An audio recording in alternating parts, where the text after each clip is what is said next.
नमस्कार साथियों, स्वागत है आपका CUET हिस्ट्री की इस नई श्रृंखला में। आज के इस एपिसोड में हम इतिहास विषय के अंतर्गत गुप्त साम्राज्य के बारे में जानेंगे। साथ ही हम जानेंगे गुप्त साम्राज्य की आर्थिक, सामाजिक और राजनीतिक स्थिति के बारे में। तो चलिए एपिसोड की शुरुआत करते हैं।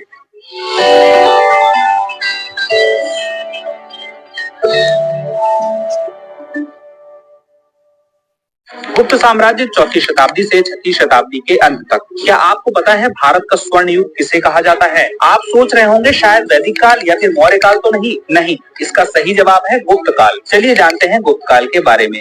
गुप्त काल भारत का स्वर्ण युग महान वैज्ञानिक खोजों का काल था, जो 320 से 550 ईस्वी तक चला। इस काल ने दुनिया को शून्य की अवधारणा तथा संख्या प्रणाली से रूबरू कराया, तो वहीं नई शल्य चिकित्सा पद्धति और टीकाकरण का भी ज्ञान कराया। यही नहीं, दुनिया को शतरंज जैसे खेल से परिचित कराने में मदद की। इतना ही नहीं, इस युग में राजनीति, अर्थव्यवस्था, कला, विज्ञान और संस्कृति का भी बेहतरीन विकास हुआ, जिसके कारण गुप्त काल को भारत का स्वर्ण युग कहा जाने लगा।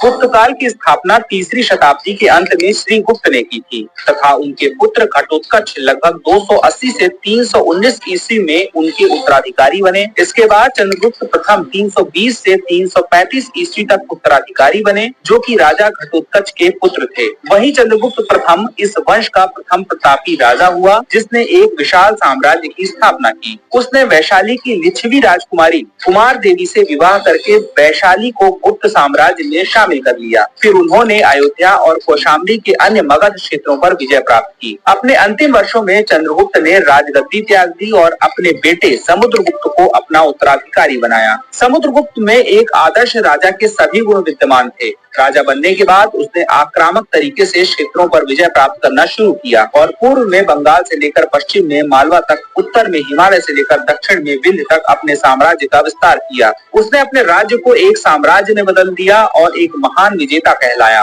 उसकी जीत को देखते हुए उसे भारत का नेपोलियन कहा जाने लगा। वह एक प्रसिद्ध कवि और संगीतकार भी था। उसके शासनकाल में कला, साहित्य, वास्तुकला तथा शिक्षा और विज्ञान का विकास हुआ, जो भारत में स्वर्ण युग की शुरुआत थी। महान गणितज्ञ आर्यभट्ट और शल्य चिकित्सा के जनक सुश्रुत इनके ही समकालीन थे।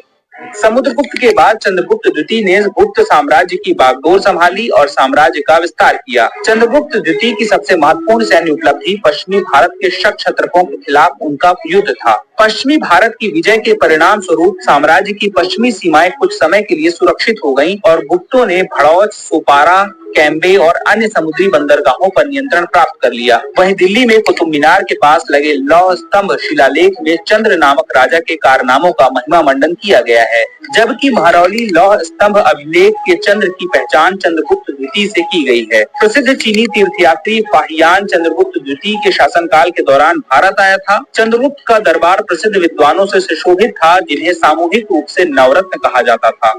इस समय गुप्त साम्राज्य अपने शिखर पर पहुंच गया था और जीवन के सभी क्षेत्रों में अभूतपूर्व प्रगति हुई थी। उसने कूटनीति और विजय दोनों का उपयोग करके साम्राज्य का विस्तार किया। पश्चिम भारत में चंद्रगुप्त ने शकों को हराने के बाद उसने पश्चिमी बंदरगाहों पर नियंत्रण कर लिया। इस जीत के बाद उसने विक्रमादित्य की उपाधि धारण की। चंद्रगुप्त के मृत्यु के बाद उसके बेटे कुमारगुप्त ने विशाल साम्राज्य पर कुशलता पूर्वक शासन किया और प्रसिद्ध नालंदा विश्वविद्यालय की स्थापना की।